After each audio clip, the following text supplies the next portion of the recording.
ಧನುಷ್, ನಿಮ್ಮಿಬ್ಬರು ಇವತ್ತು ನಿಮ್ಮಿಬ್ಬರು ಹೀರೋಗಳಿಗತ್ತಿಲ್ಲಿ.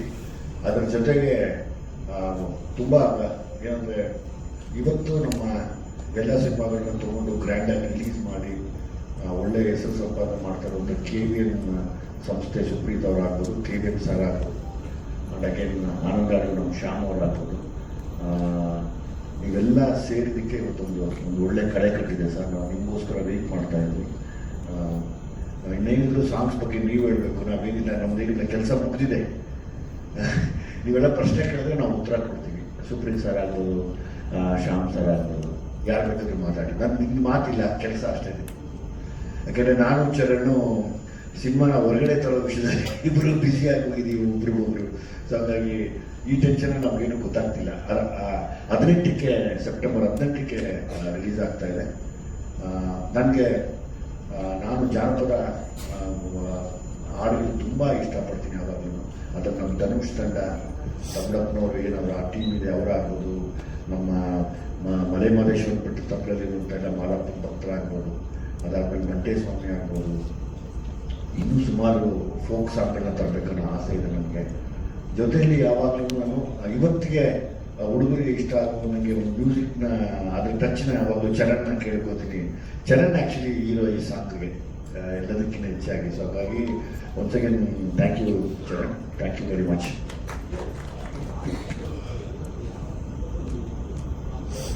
ಸರ್, ಇದು ಯಾವಾಗ ನಮ್ಮ ಸಿನಿಮಾಗಳು ಅಂದಾಗ ನನ್ನ ಮಣ್ಣಿನ ಕಥೆಗಳು, ನನ್ನ ಬಡತನದಲ್ಲಿ ನಾವು ನೊಂದಿರುವಂಥ, ಇವತ್ತಿಗೂ ಬಡತನ ಇರುವಂಥ ಬಡವರ ಕಥೆಗಳನ್ನು ಮಾಡೋಕ್ಕೆ ಇಷ್ಟಪಡ್ತೀನಿ. ಸೊ ಹಂಗಾಗಿ ಬಡತನದ ನೋವಾಗ್ಬೋದು, ಯಾವಾಗಲೂ ನಾವು ಮೊದಲು ಕೇಳಿದಂಥ ಗೀತೆಗಳೆಲ್ಲ ಇವೇನೆ. ಇವತ್ತೇನು ಹೊಸ ತಂಡ ಉಟ್ಕೊಂಡಿದೆ ಧನುಷ್ ಟೀಮ್ ಎಲ್ಲ, ಈ ಥರ ಸುಮಾರು ತಂಡಗಳು ಉಟ್ಕೊಂಡಿದೆ. ಅವರೆಲ್ಲರೂ ಮೇಲ್ ಬರಬೇಕು ಅನ್ನೋ ಆಸೆ. ಮತ್ತೆ ನಮ್ಮ ಸಂಸ್ಕೃತಿ ಏನು, ಜಾನಪದ ಸಂಸ್ಕೃತಿ ಏನಿದೆ, ಅದನ್ನು ನಾವು ಇನ್ನೂ ದೊಡ್ಡ ಮಟ್ಟಕ್ಕೆ ಬೆಳೆಸ್ಕೊಂಡು ಹೋಗ್ಬೇಕು. ನಮ್ಮ ಕನ್ನಡ ನಾಡಲ್ಲಿರುವಂಥ ಜಾನಪದ ಸಂಸ್ಕೃತಿನ ತುಂಬ ದೊಡ್ಡ ಮಟ್ಟಕ್ಕೆ ತೊಗೊಂಡೋಗ್ಬೇಕನ್ನೋ ಆಸೆ ನಾನು ಸಣ್ಣದು ಒಂದು ಹೆಜ್ಜೆ ಇಡ್ತಾ ಇದ್ದೀನಿ. ಸೊ ಹಾಗಾಗಿ ಮುಂದೆ ಬರುವಂಥ ಎಲ್ಲ ನಿರ್ದೇಶಕರಾಗ್ಬೋದು, ಎಲ್ಲೋ ಒಂದು ಕಡೆ ಒಂದೊಂದು ಜಾನಪದ ಗೀತೆಗಳನ್ನ ಆಗ್ತಾ ಬಂದರೆ ಸೊ ಅದು ಕೂಡ ನಶಿಸೋಗಲ್ಲ ಅನ್ನೋ ಒಂದು ಆಸೆ ನನಗಿದೆ. ಇದು ವಿನಯ್ ಅವರಿಗೆ ನಿಮ್ ಸಿನಿಮೆ ಹಾಡು, ನಮ್ಮ ಸಿನಿಮಾದಲ್ಲಿ ಹಾಡಿರೋದೇ ನಮ್ದೊಂದು ಅದೃಷ್ಟ ತರ. ಸೊ ಈ ಸಾಂಗ್ ಕೇಳಿದ ತಕ್ಷಣ ಬೆಟ್ಟಕೋಗ್ಬೇಕಂತ ಅನಿಸ್ತಾ ಇದೆ. ಆಮೇಲೆ ನಮ್ಮ ಫಸ್ಟ್ ಸ್ಕೆಡ್ಯೂಲ್ ನಾನು ಮಾಡಿದ ಸಿಟಿ ಲೈಟ್ಸ್ ಫಸ್ಟ್ ಸ್ಕೆಡ್ಯೂಲ್ ಕೂಡ ಇಲ್ಲಿಂದಾನೆ ಸ್ಟಾರ್ಟ್ ಮಾಡಿದ್ದು. ಸೊ ತುಂಬಾ ಖುಷಿ ಆಗ್ತಿದೆ ಸಾಂಗ್ ನ ಕೇಳಿ. ನಾನು ಇವಾಗ್ಲೇ ಕೇಳಿದ ಸಾಂಗ್ ನಿಮ್ ಜೊತೆನೆ ತುಂಬಾ ಖುಷಿ ಆಗ್ತದೆ. ಚರಣ್ ಅವರ ಜೊತೆಗೆ ಈ ಹಿಂದೆ ನಿಮ್ಮ ಮತ್ತೆ ವಿಜಯ್ ಸರ್ ಇನ್ನೊಂದು ಹಂತಕ್ಕೆ ತಗೊಂಡೋಗಿದೆ. ಸೊ ಈ ಇಂಗ್ಲಿಷ್ ಲಿರಿಕ್ಸ್ ಮತ್ತೆ ಜಾನಪದ ಹಾಡು ಇದೆರಡನ್ನು ಮಿಕ್ಸ್ ಮಾಡಬೇಕು ಅಂತ ಹೇಗೆ ಅದು ಹೆಂಗ್ ಶುರು ಆಯ್ತು?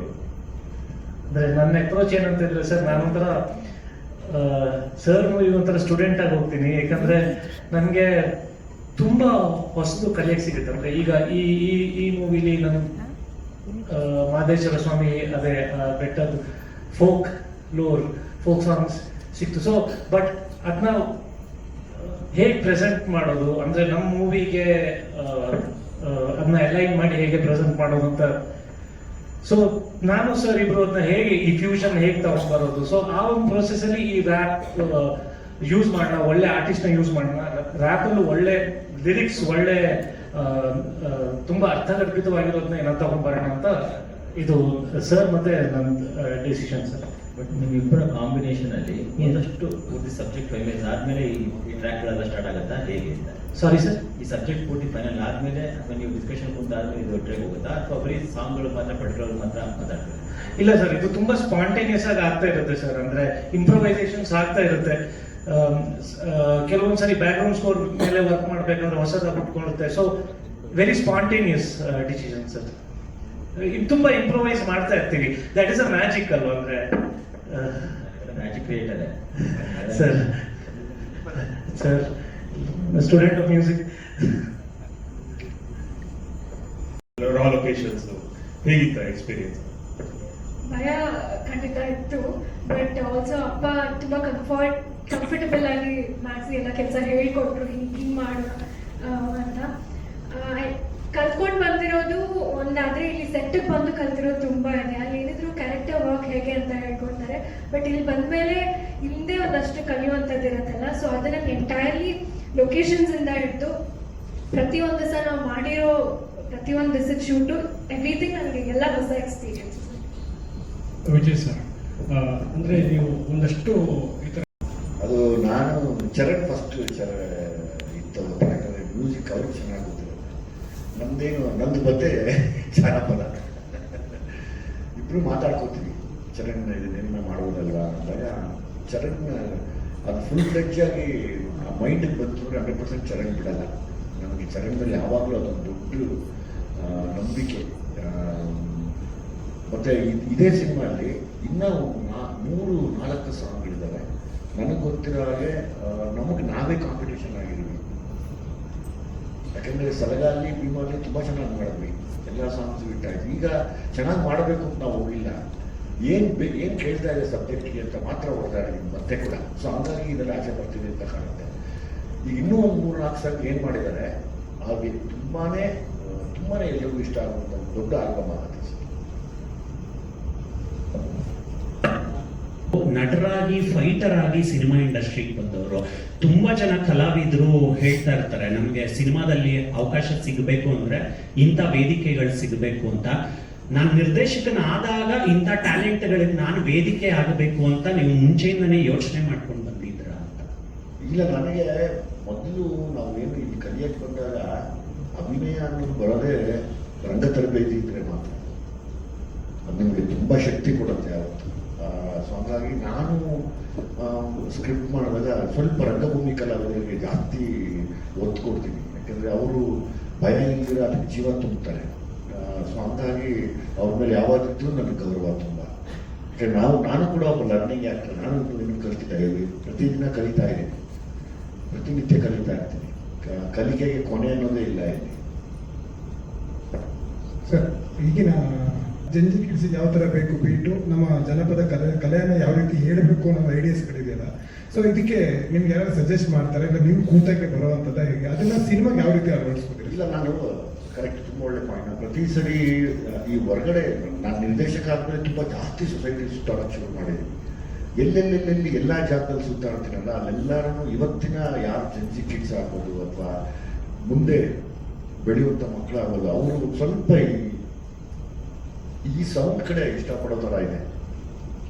ಮತ್ತೆ ಆ ಸೌಂಡಲ್ಲಿ ನನಗೆ ಒಳ್ಳೇದೇನು ಹೇಳಕ್ಕೆ ಸಾಧ್ಯ ಅಂದರೆ, ಇದೇ ಇವಾಗ ಕೆಂಡದೋಕುಳಿ ಗಂಡನ ಅನ್ನೋ ಲೈನ್ನಲ್ಲಿ ಪ್ರೇಯರ್ ಮಾಡಿದ್ರೆ, ಅಂದರೆ ಎಕ್ಸ್ಟೆಂಟ್ಗೆ ಹೋದರೆ, ಒಬ್ಬ ಪ್ರಾರ್ಥನೆ ಮಾಡೋನ ಅವನ ಎಕ್ಸ್ಟೆಂಟ್ಗೆ ಹೋದ್ರೆ ಹೆಂಗೆಲ್ಲ ಕೂಗ್ಬೋದು ದೇವ್ರನ್ನ ಅನ್ನೋ ಒಂದು ಕೂಗ್ನ ಇಂಗ್ಲಿಷ್ ಪದಗಳಲ್ಲಿ ಬರೆದು ಇಟ್ಟಿದ್ದೀವಿ ನಾವು.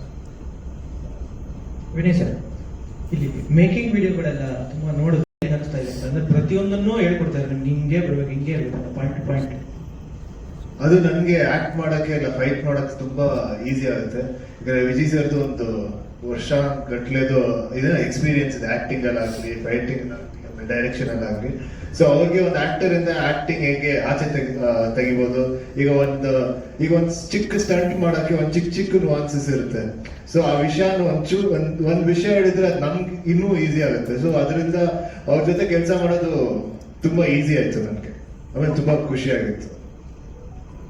ವಿಜಯ್ ಸರ್, ಮುಹೂರ್ತದ ಸಂದರ್ಭದಲ್ಲಿ ಹೇಳಿದ್ರೆ ಅಂದ್ರೆ ಬದುಕು ಫ್ಯಾಮಿಲಿ ಕುಟುಂಬದ ಬಗ್ಗೆ ಹೇಳಿದ್ರೆ, ಭೀಮಾದಲ್ಲಿ ಬೆಂಗಳೂರಿನ ಒಂದು ಕುಟುಂಬ, ಅಲ್ಲಿನ ಒಂದು ಸಮಸ್ಯೆಗಳ ಬಗ್ಗೆ, ಈ ಸಿನಿಮಾದಲ್ಲಿ ಒಂದಷ್ಟು ಕಂಟೆಂಟ್ ನೋಡಿದ್ರೆ ಇಲ್ಲ ನಗರದ ಭಾಗದ ಒಂದಷ್ಟು ಅಂದ್ರೆ ಬದುಕು ಕಟ್ಕೊಳ್ಳೋಕೆ ಬೆಂಗಳೂರು ಬಂದಂತ ಮನುಷ್ಯರೇ ಒಂದು ಕಥೆನ ಇರುವಂತ. 100% ನಿಜ. ಅಂದರೆ ಈಗ ನನ್ನ ಕೊನೆಯಲ್ಲಿ ಹೇಳೋಣ ಅನ್ಕೊಂಡೆ ಸಿನಿಮಾ ರಿಲೀಸ್ ಟೈಮಲ್ಲಿ, ತಾವು ಪ್ರಶ್ನೆ ಕೇಳಿದಿರ. ನಾನು ಈ ಕತೆ ಹುಡುಕಾಟ ಮಾಡಿದಾಗ ಸುಮಾರು ಜನ ಗಂಡು ಮಕ್ಕಳು, ಸುಮಾರು ಜನ ಹೆಣ್ಮಕ್ಳು ಪ್ರಾಪರ್ ಪರಿಚಯ ಇಲ್ಲದ ಬೆಂಗಳೂರಿಗೆ ಬಂದ್ಬಿಡ್ತಾ ಇದ್ದಾರೆ. ಆ ಪರಿಚಯ ಇಲ್ಲದ್ರೆ ಬೆಂಗಳೂರು ಬಂದು ಮೆಜೆಸ್ಟಿಕ್ಕಲ್ಲಿ ಇಳಿದಾಗ ಅವ್ರ ಬದುಕಲ್ಲೇ ನಾಶ ಆಗೋಗುತ್ತೆ. ಅದರಲ್ಲಿ ಎಷ್ಟೋ ಹೆಣ್ಮಕ್ಳು ಮಿಸ್ ಆಗೋಗಿದ್ದಾರೆ. ಅವ್ರ ಪೇರೆಂಟ್ಸಿಗೆ ಸಿಕ್ಕೇ ಇಲ್ಲ ಪಾಪ. ಅವರು ಆ ಹೆಣ್ಮಕ್ಳು ಎಲ್ಲೋದ್ರು, ಏನು ಮಾಡ್ತಾ ಇದ್ದಾರೆ, ಅದೇನು ಹ್ಯೂಮನ್ ಟ್ರಾಫಿಕಿಂಗ ಅಥವಾ ಏನು ಹೆಣ್ಮಕ್ಳಿಗೆ ಯಾರೋ ಪಾಪ ಸುಮ್ಮನೆ ಪರಿಚಯ ಅಂತೇಳಿ ಕರೆಸಿ ಮೋಸ ಮಾಡೋರಿದ್ದಾರೆ. ಗಂಡು ಮಕ್ಕಳಿಗೆ ಬಂದು ಅವರೆಲ್ಲೋ ಒಂದು ಕಡೆ ಗೊತ್ತಿಲ್ಲ. ನಮ್ಮ ಸಿನಿಮಾದಲ್ಲಿ ಅದನ್ನೆಲ್ಲ ತುಂಬ ಒತ್ತಿ ಬಿಡಿಸಿ ನಾನು ಹೇಳಿಲ್ಲ. ಎಷ್ಟೋ ಗಂಡು ಮಕ್ಕಳು ಮಿಸ್ ಆಗಿದ್ದಾರೆ. ಅದು ಕೂಡ ಆರ್ಗನ್ ಟ್ರಾಫಿಕಿಂಗ್ ಇರ್ಬೋದು. ಈ ಥರದ್ದು ಏನೇನೋ ಮಿಸ್ ಆಗ್ತಾ ಇದೆ. ಮೆಜೆಸ್ಟಿಕ್ ಅನ್ನೋದೇ ಒಂಥರ ನಮ್ಮ ಒಂದು ಎರಡೂ ಇದೆ ಅಲ್ಲಿ. ಹಣೆ ಬರ ಬರ್ಕೊಳ್ಳೋದು ಇದೆ, ಹಣೆ ಬರನ ಯಾರು ಇನ್ನೊಬ್ರು ಬಂದು ಕಳಿಯೋದು ಇದೆ. ಒಂದು ಕ್ಷಣ ಮಾಡಿದ್ರೆ ಮಿಸ್ ಆಗೋಗುತ್ತೆ ಲೈಫಲ್ಲಿ. ನಾನು ಯಾವಾಗಲೂ ಒಂದೇ ರಿಕ್ವೆಸ್ಟ್ ಮಾಡ್ಕೊಳ್ಳೋದು ತಮ್ಮ ಪ್ರಶ್ನೆಗೆ ಲೋಕೇಶ್ ಅವರೇ, ಬೆಂಗಳೂರಿಗೆ ಯಾರೇ ಹೆಣ್ಮಕ್ಳು ಯಾರು ಬಂದು ಇಳಿತೀರಾ, ಒತ್ತಲ್ಲಿ ಬಂದು ಇಳಿದ್ಬಿಡ್ತಾರೆ. ಯಾರೋ ಪ್ರೀತಿಸೋನು ಕರೀತಾನೆ ಅಂತನೋ, ಮತ್ತು ಯಾರೋ ನಂಬಿಕೆಯನ್ನು ಕರೀತಾನೆ ಅಂತನೋ, ಆ ಬಂದ ಹೆಣ್ಮಕ್ಳು ತನ್ನ ತಾಯಿ ತಂದೆಗೂ ಸಿಗಲಿಲ್ಲ, ಕೊನೆಗೆ ಆಕೆಗೆ ನ್ಯಾಯನೂ ಸಿಕ್ಕಿಲ್ಲ ಬದುಕಿನಲ್ಲಿ, ಕೊನೆಗೆ ಆ ಮಗು ಎಲ್ಲೋಯ್ತು ಅಂತಾನೆ ಗೊತ್ತಿಲ್ಲ. ಎಷ್ಟು ಮಿಸ್ಸಿಂಗ್ ಕಂಪ್ಲೇಂಟ್ಸ್ ಇವತ್ತು ಹಂಗೆ ಇದೆ, ಸಿಕ್ಕಿಲ್ಲ. ಇದೆ ಮೆಜೆಸ್ಟಿಕ್ ಕತೆ. ಇಲ್ಲಿ ನಮ್ಮ ಸಿನಿಮಾಲಿ ಏನಾಗುತ್ತೆ ಅನ್ನೋದನ್ನ ಕುತೂಹಲದಿಂದ ತಾವು ಕೂಡ ನೋಡಿ ಅವತ್ತು ನನಗೆ ತಿಳಿಸ್ಬೇಕು ಮೊದಲನೇ ದಿವಸ ಅನ್ನೋ ಆಸೆ ನನಗೆ. ಹಳೆ ಮೈಸೂರು ಪ್ರಾಂತ್ಯದಲ್ಲಿ ಸರ್ ಅಂದ್ರೆ ತೆಗೆದಷ್ಟು ಕಥೆಗಳು ಸಿಗ್ತವೆ. ಪೋಸ್ಟ್ ನೋಡಿದಾಗ ಈ ಊರು ಮಾರಿ ಸಂಸ್ಕೃತಿ ಇಲ್ಲ, ಆ ಥರದ ವರ್ಗದ ಬಗ್ಗೆ ನಾನು ದುರ್ಮುಖಿ ಅದು ಅದೇ ನಮ್ಮ ಜಾನಪದ ಕಲೆಗಳನ್ನು ನಮ್ಮ ಕಥೆಗಳಲ್ಲಿ ಯಾವಾಗಲೂ ಹೇಳಕ್ಕೆ ಇಷ್ಟಪಡ್ತೀನಿ ನಾನು. ಅಂದರೆ ಪ್ರತಿ ಸರಿನೂ ಒಂದು ಜಾನಪದ ಟಚ್ ಕೊಡೋಣ, ಅದನ್ನು ನಾವು ಬಿಡೋದು ಬೇಡ. ಇವತ್ತೆಲ್ಲ ನೋಡಿ ನೀವು ಹೇಳಿದಂಗೆ ಜನ್ಜಿ ಮಕ್ಕಳು ಇವತ್ತು ಫೋನಲ್ಲಿ ಎಲ್ಲವನ್ನೂ ಬೇರೆ ಬೇರೆದೆಲ್ಲ ಅಡಾಪ್ಟ್ ಮಾಡ್ಕೋತಾ ಇದ್ದಾರೆ. ನಮ್ಮದನ್ನು ಬಿಟ್ಬಿಡಬಾರ್ದು ಅನ್ನೋ ಒಂದು ಆತಂಕ ನಮಗಿದೆ. ಅಂದರೆ ನಮ್ಮ ಮಕ್ಕಳಿಗೆ ಇವತ್ತು ನಾವೇನು ಕೊಡೋಕ್ಕೆ ಸಾಧ್ಯ, ನಾವು ನೋಡಿದ ಜಾನಪದ ವಿಷಯಗಳನ್ನ ಈ ಥರ ಮ್ಯೂಸಿಕಲ್ಲಿ ಕೂಡ ಅವ್ರು ಹೇಳ್ಬೋದಲ್ವಾ, ಅದನ್ನು ಮರಿಬೇಡಿ ದಯವಿಟ್ಟು ಅನ್ನೋದು. ಮೆಜೆಸ್ಟಿಕ್ ಮೇಲೆ ನಡೆಯುವ ಈ ಕಥೆಯ ಮೂಲ ಯಾವುದು ಸರ್? ನಿಮಗೆ ಈ ಕಥೆ ಎಲ್ಲಿ ಹುಟ್ಟಿತು? ನೀವೇನಾದರೂ ಮೆಜೆಸ್ಟಿಕ್ ಅಲ್ಲಿ ಈ ಒಂದು ಸಿನಿಮಾಗೋಸ್ಕರ ಏನಾದರೂ ಒಂದಷ್ಟು ವರ್ಕ್ ಮಾಡಿದ್ರ? ಡಿಪಾರ್ಟ್ಮೆಂಟ್ ಕಡೆಯಿಂದ ಏನಾದರೂ ಸೋರ್ಸ್? ಯಾಕಂದ್ರೆ ಸೂರ್ಯ ಅವರು ಕೂಡ ಆರಂಭದ ದಿನಗಳಲ್ಲಿ ಈ ರೀತಿಯಾದಂಥ ಸಬ್ಜೆಕ್ಟ್ಗಳನ್ನ ಜಾಸ್ತಿ ತಗೊಳ್ತಾ ಇದ್ರು. ಎಸ್ಪೆಷಲಿ ಕೆಂಡ ಸಂಪಿಗೆ ಬಂದಂಥ ಸಂದರ್ಭದಲ್ಲಿ ಡಿಪಾರ್ಟ್ಮೆಂಟ್ ಇಂದ ಒಂದಷ್ಟು ವಿಚಾರಗಳನ್ನ ತಿಳ್ಕೊಂಡು ಅದನ್ನ ತೆರೆ ಮೇಲೆ ತರುವಂತ ಕೆಲಸ ಮಾಡ್ತಿದ್ರು. ಸೊ ನೀವು ಅದೇ ರೀತಿ ಮಾಡಿದ್ದೀರಾ ಅಂತ ಇದೆ?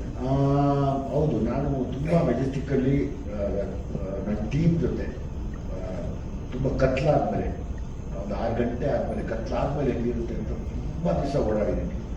ತುಂಬ ದಿವಸ ಓಡಾಡಿ ಒಬ್ಬರೊಬ್ಬರನ್ನೇ ಗೊತ್ತಿಲ್ಲದಂಗೆ ಕರೆಸಿ ಏನು ನಡೀತಾ ಇದೆ ಇಲ್ಲಿ, ಯಾವಾಗಲೂ ಇದ್ದೇ ಇರ್ತಾರಲ್ಲ ಯಾರೋ ಒಬ್ಬರು ನಮಗೆ ಮಾಹಿತಿ ಕೊಡೋರು ಇದ್ದೇ ಇರಬೇಕು, ಇಲ್ಲಾಂದರೆ ಕಷ್ಟ ಕೆಲಸ ಮಾಡೋದು. ಸೊ ಹಾಗಾಗಿ ಒಂದಷ್ಟು ಮಾಹಿತಿಗಳನ್ನ ಕಲೆ ಹಾಕಿ ಇದು ಸತ್ಯ ಅಂದಾಗ ಅದರೊಳಗಡೆ ಕೈ ಇಡ್ತೀನಿ ನಾನು ಪ್ರತಿ ಸರಿ ಕತೆ ಬರೆಯುವಾಗಲೂ. ಅದಕ್ಕೆ ನಾನು ಸ್ವಲ್ಪ ಸೂಕ್ಷ್ಮದಲ್ಲಿ ಕಥೆನ ಹೇಳೋಕ್ಕೆ ಇಷ್ಟಪಡ್ತೀನಿ.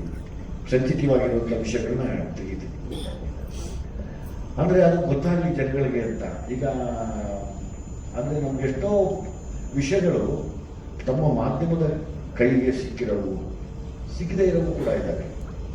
ಆ ಸಿಗದೇ ಇರೋವನ್ನ ಒಂಚೂರು ಹುಡುಕೋಣ ಅನ್ನೋ ಆಸೆ ನನಗೆ ಯಾವಾಗಲೂ. ವಿನಯ್, ದುನಿಯಾ ವಿಜಯ್ ಅವರು ಯಾವಾಗಲೂ ರಾ ಸಬ್ಜೆಕ್ಟ್. ವಿಜಯ್ ಅವರೀಗ ಸಾಮಾನ್ಯವಾಗಿ ಸಿನಿಮಾಗಳು ಮಾಡ್ತಾರೆ, ಒಂದು ರಾ ಇರುವಂತ ಕಂಟೆಂಟ್ಗಳನ್ನ ಆಯ್ಕೆ ಮಾಡ್ಕೋತಾರೆ. ಅಂದ್ರೆ ಆ ಸಿನಿಮಾ ನೋಡುವಾಗಲೇ ಒಂದು ಖುಷಿ ಕೊಡುವಂಥದ್ದು. ಅದ್ರ ಈ ಸಿಟಿ ಲೈಫ್ ಸಬ್ಜೆಕ್ಟ್ ಆಗಿರ್ಬೋದು, ಸಲಗ ಆಗಿರ್ಬೋದು, ಭೀಮಾಗಿ ಈ ಥರ ಸಬ್ಜೆಕ್ಟ್ಗಳನ್ನ ಜಾಸ್ತಿ ಪಿಕ್ ಮಾಡ್ತಾರೆ. ಸೊ ನಿಮ್ಗೆ ಹೇಗೆ ಅನ್ಸುತ್ತೆ ಈ ಥರ ಸಬ್ಜೆಕ್ಟ್ಗಳ ಬಗ್ಗೆ ಅಂತ? ನನಗೆ ತುಂಬಾ ಚೆನ್ನಾಗಿ ಅನ್ಸುತ್ತೆ, ಯಾಕಂದ್ರೆ ಅವರ ಕಥೆಗಳಲ್ಲಿ ತುಂಬಾ ಸತ್ಯ ಇರುತ್ತೆ. ಸೊ ನೀವು ಸತ್ಯನ ಯಾವಾಗ್ಲೂ ನೋಡಿದಾಗ ಯಾವಾಗ್ಲೂ ಇಷ್ಟ ಆಗೇ ಆಗುತ್ತೆ. ಸೊ ಅದರಿಂದ ನನಗೆ ತುಂಬಾ ಇಷ್ಟ ಆಗುತ್ತೆ. ಇನ್ನ ವಿಜಯ್ ಅವ್ರಿಗೆ ನಾವು ಸಾಮಾನ್ಯವಾಗಿ ಆಕ್ಷನ್ ಜಾಕ್ಷನ್ ಅಂತ ಹೇಳಿ ಕರಿತೀವಿ. ಮೇಕಿಂಗ್ ವಿಡಿಯೋಗಳು ನೋಡಿದಾಗ ಆಕ್ಷನ್ಸ್ಗೆ ತುಂಬಾ ಇಂಪಾರ್ಟೆನ್ಸ್ ಇರ್ತಾ ಹೋಗುತ್ತೆ. ಬಟ್ ನೀವು ಹೇಗೆ ಈ ಒಂದು ಆಕ್ಷನ್ಸ್ ಬಗ್ಗೆ ಏನ್ ಹೇಳ್ತೀರಿ? ನೀವು ಹೇಗೆ ಅಡಾಪ್ಟ್ ಆದ್ರೆ ಅವರ ಒಂದು ಆಕ್ಷನ್ ಬಂದ್ರೆ ಅಂತ? ಅದೇ ಹಾಗೆ ಹೇಳಿದ್ನಲ್ಲ, ಅವರ ನಿಮ್ಗೆ ಸೆಟ್ ಅಲ್ಲಿ ಅಷ್ಟು ಕಂಫರ್ಟಬಲ್ ಫೀಲ್ ಮಾಡಿಸ್ತಾರೆ. ಸೊ ನಾನೇ ಅನ್ಕೊಂಡಿರ್ಲಿಲ್ಲ ಒಂದಷ್ಟು ಎಮೋಷನ್ಸ್ ನನ್ನಿಂದ ಆಚೆ ಬರುತ್ತೆ, ಈ ತರ ಒಂದು ಆಂಗರ್ ಆಗಿರ್ಬೋದು, ಈ ತರ ಎಲ್ಲ ಫೈಟ್ಸ್ ಅಲ್ಲಿ ಆಗಿರ್ಬೋದು. ಬಟ್ ಅವರು ನನ್ನ ಅಷ್ಟು ಕಂಫರ್ಟಬಲ್ ಫೀಲ್ ಮಾಡಿಸಿದಾಗ ಅದು ಅದಾಗದೆ ತುಂಬಾ ಚೆನ್ನಾಗಿ ಆಚೆ ಬಂತು. ಸೊ ಸ್ಟಾರ್ಟಿಂಗ್ ಒಂದ್ ಸ್ವಲ್ಪ ಇದಾಯ್ತು, ಬಟ್ ಅದಾದ್ಮೇಲಿಂದ ತುಂಬಾ ಚೆನ್ನಾಗಿ ಬಂತು. ವಿಜಯ್ ಸರ್ ಹೇಳ್ತಾ ಇದ್ರಿ, ವಿನಯ್ ಸರ್ ನಿಮಗೂ ಕೂಡ ಅಂದ್ರೆ ಬ್ಯಾಂಗ್ಳೂರ್ ಅಂದ್ರೆ ಸಿಟಿ ಲೈಟ್ಸ್ ನ ಹುಡ್ಕೊಂಡು ಕರ್ನಾಟಕದಿಂದ ಎಲ್ಲಾ ಕಡೆಯಿಂದ ಜನ ಬೆಂಗಳೂರು ಬರ್ತಾರೆ, ಮೆಜೆಸ್ಟಿಕ್ ಬರ್ತಾರೆ. ಏನಂದ್ರೆ ಒಂದಷ್ಟು ಜನಕ್ಕೆ ಅವ್ರಿಗೆ ಏಜ್ 20 ಆಗಿರ್ಬೋದು, 40 ಆಗಿರ್ಬೋದು, ಅವ್ರು ಬೆಂಗಳೂರೇ ನೋಡಿರಲ್ಲ. ಸೊ ಬೆಂಗಳೂರು ಹೇಗಿರುತ್ತೆ ಅನ್ನೋ ಐಡಿಯಾನೇ ಇರಲ್ಲ. ಸೊ ಅಂತವ್ರು ಬೆಂಗಳೂರಿಗೆ ಬಂದಾಗ ಅವ್ರಿಗೆ ಒಂಥರ ಬೇರೆ ಪ್ರಪಂಚಕ್ಕೆ ಬಂದಾಗ ಅನ್ಸುತ್ತೆ. ಸೊ ಅಲ್ಲಿ ಆ ತರ ಜನರನ್ನ ನಾನು ತುಂಬಾ ಸಲ, ನಾನು ಯಾವಾಗ್ಲೂ ಎಲ್ಲರಿಗೂ ಬೆಂಗಳೂರು ಗೊತ್ತು, ಎಲ್ಲರೂ ಬೆಂಗಳೂರು ನೋಡಿದ್ದಾರೆ ಅಂತ ಅನ್ಕೊಂಡಿದ್ದೆ. ಬಟ್ ಊರಿಗೆಲ್ಲ ಹೋದಾಗ ಒಂದಷ್ಟು ಜನ ಜೊತೆ ಮಾತಾಡ್ಸಿದಾಗ ಅವರು ಬೆಂಗಳೂರು ನೋಡೇ ಇರಲ್ಲ, ಬೆಂಗಳೂರು ಐಡಿಯಾನೇ ಇರಲ್ಲ. ಅಂತ ಜನ ಇಲ್ಲಿ ಬಂದಾಗ ಅದು ಹೇಳಕ್ಕೆ ಆಗಲ್ಲ ಅವ್ರ ಎಕ್ಸ್ಪೀರಿಯನ್ಸ್ ಹೇಗಿರುತ್ತೆ ಅಂತ. ಆ ತರ ಒಂದಷ್ಟು ಎಕ್ಸ್ಪೀರಿಯನ್ಸ್ ನಮ್ಮ ಸಿನಿಮಾದಲ್ಲಿ ತೋರಿಸಿದ್ರು. ವಿಜಯ್ ಸರ್, ಅದೇ ನಿಮಗೆ ಬಿಚ್ಚಡಕ್ಕಾಗಲ್ಲ, ಕ್ಷಮಿಸಿ ದಯಮಾಡಿ. ಒಂದಷ್ಟು ವಿಷಯಗಳು ನೀವು ಸಿನಿಮಾ ನೋಡಿದಾಗ 100% ಅರ್ಥ ಆಗುತ್ತೆ. ಮೋನಿಶ್ ಅಂಡ್ ವಿನಯ್ ಇಬ್ರು, ಐ ಥಿಂಕ್ ನೀವಿಬ್ರು ಹುಟ್ಟುತ್ತವೆ ಬೆಂಗಳೂರಿನಲ್ಲಿ ಇದ್ದೀರಾ. ನೋಡ್ರಿ ನಮ್ಮ ಆಫೀಸ್ ಇದ್ದಿದೆ ಮೆಜೆಸ್ಟಿಕ್. ಚಿಕ್ಕ ವಯಸ್ಸಿಂದ ಮೆಜೆಸ್ಟಿಕ್ ನೋಡ್ಕೊಂಡು ಮೆಜೆಸ್ಟಿಕ್ ತುಂಬಾ ವ್ಯತ್ಯಾಸ ಇದೆ. ಗಾಂಧಿನಗರಕ್ಕೂ ಮೆಜೆಸ್ಟಿಕ್ಗೂ ತುಂಬಾ ವ್ಯತ್ಯಾಸ ಇದೆ. ಇಲ್ಲ, ಮೆಜೆಸ್ಟಿಕ್, ಗಾಂಧಿನಗರ ಎಲ್ಲಾನು ಚಿಕ್ಕ ವಯಸ್ಸಿಂದಾನು ನೋಡ್ಕೊಂಡು ಬಂದಿದ್ದೀನಿ. ಏನೇ ಇದ್ರೇನು ನಮ್ಮ ಸಿನಿಮಾ ನೈಟ್ ಶೋಗಳೆಲ್ಲ ಆಗೋದು ಮೆಜೆಸ್ಟಿಕ್ ಅಲ್ಲ. ಸೊ ಅಂದ್ರೆ ಫುಲ್ ಡೀಪ್ ಆಗಿ ನೋಡಿಲ್ಲ, ಬಟ್ ಒಂದ್ ಹಂತದಲ್ಲಿ ನೋಡಿದ್ದೀನಿ. ಬಟ್ ವಿಜಯ್ ಸರ್ ಜೊತೆ ಇನ್ನೂ ತುಂಬಾ ಚೆನ್ನಾಗಿ ಮೆಜೆಸ್ಟಿಕ್ ನೋಡ್ತಾರೆ.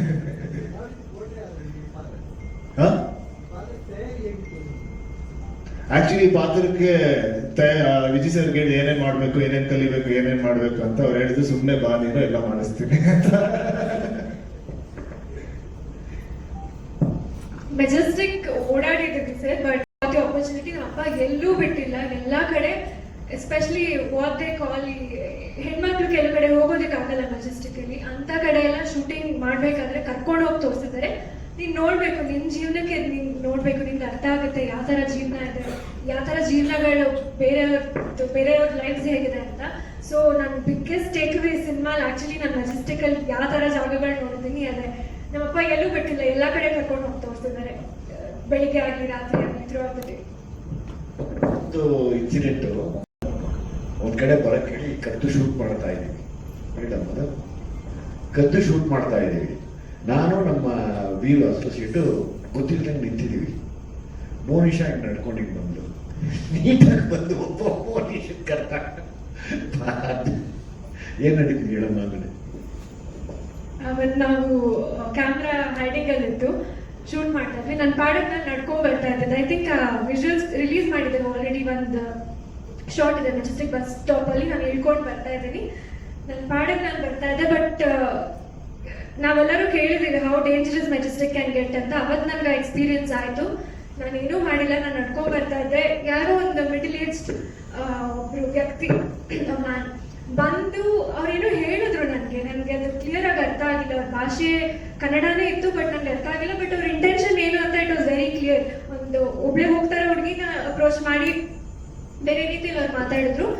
Immediately before I could react, ನಮ್ಮ ಟೀಮ್ ಎಲ್ಲ ಬಂದು, ಅಪ್ಪ ಬಂದ್ರು, ನಮ್ಮ ಡೈರೆಕ್ಟ್ ADs ಎಲ್ಲರೂ ಬಂದು they took care of the situation. But ಅವತ್ತು ಅನಿಸ್ತು ಸೇಫ್ ಹೆಣ್ಮಕ್ಳಿಗೆ ತುಂಬಾ ತುಂಬಾ ಹೇಳ್ತಾರಲ್ಲ ಸರ್, ಮೈ ತುಂಬ ಬಟ್ಟೆ ಹಾಕೊಂಡ್ರು ಬಿಡಲ್ಲ ನೀವು, ನಾವು ಯಾವುದೇ ಜಾಗಕ್ಕೆ ಹೋದ್ರು. ಸೊ ಅದೆಲ್ಲ ಒಂದು ಎಕ್ಸ್ಕ್ಯೂಸಸ್ ಅಲ್ಲ. They want to trouble you, ಖಂಡಿತ ಅವ್ರು ಬಂದು ತೊಂದರೆ ಕೊಟ್ಟೇ ಕೊಡ್ತಾರೆ.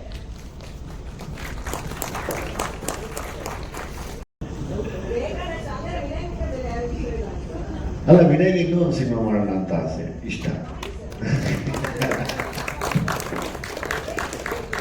ಅಂದ್ರೆ ಅವಾಗಿಂದ ವಿನಯ್ ಹೇಳ್ತಿದ್ರು ವಿಜಯ್ ಸರ್ ಜೊತೆ ಕಂಫರ್ಟಬಲ್ ಇಲ್ಲ, ಅದು ಒಂದು ಸಮುದ್ರ, ಆ ಮನೆಯೇ ಅಭಿನಯಕ್ಕೆ ಒಂದು ಸಮುದ್ರ, ಅದ್ರಲ್ಲಿ ನಾವು ನಿಂತಿದ್ದೀವಿ ಅಷ್ಟೇ. ಸೊ ಹಂಗಾಗಿ ಅದೇ ನೀರನ್ನು ಅದಕ್ಕೆ ಚೆಲ್ಲಿದ್ದೀನಿ ಅಷ್ಟೇ. ಅಂದ್ರೆ ನೀವು ವಿನಯ್ ತುಂಬಾ ಟ್ಯಾಲೆಂಟೆಡ್ ವಿನಯ್. ನನಗೆ ವಿನಯ್ ಇವಾಗಲೂ ತುಂಬಾ ಪರ್ಸನಲ್ ತುಂಬಾ ಇಷ್ಟ. ಯಾಕಂದ್ರೆ ಅವ್ರ ಮನೇಲಿ ಇದೆಯಲ್ಲಮ್ಮ, ಅಣ್ಣವ್ರು ಇದ್ದಾರಲ್ಲಮ್ಮ, ಶಿವಣ್ಣವ್ರು ಇದ್ದಾರೆ, ರಾಘಣ್ಣ ಇದ್ದಾರೆ, ಅಪ್ಪು ಸರ್ ಇದ್ದಾರೆ, ಯುವ ಇದ್ದಾರೆ ಅಲ್ವಾ. ಆ ಕಲೆ ಆರಾಧನೆ ಅವ್ರಿಗೆ ಗೊತ್ತಿರೋದು, ನಾವಿಲ್ಲ, ನಾವು ಕಷ್ಟಪಟ್ಟು ಕಲಿತಾ ಇದೀವಿ ಅಷ್ಟೇ. ಬಟ್ ಇಂಥ ಸಬ್ಜೆಕ್ಟ್ಗಳನ್ನ ಜಾಸ್ತಿ ಪಿಕ್ ಮಾಡಿ ಚೈತ್ರ ಸಾಫ್ಟ್ ಆಗಿಲ್ಲ ವಿನಯ್, ಈಗ ಸಾಫ್ಟ್ ಆಗಿ ಮಾತಾಡೋದೇ ಇಲ್ಲ. ಒಟ್ಟಲ್ಲಿ ಮಿಡ್ಲ್ ಆಫ್ ದ ಸಿನಿಮಾ ಅಲ್ಲಿ ವಿನಯ್ ಭಾಷೆ ಸಕಾರ ಬಂತು. ನಿಜವಾಗ್ಲೂ ನಂಗೆ ಅವಾಗ ಖುಷಿ ಆಯ್ತಪ್ಪ, ಸಕಲ ಮಾತಾಡಿದವ್ರು ವಿನಯ್.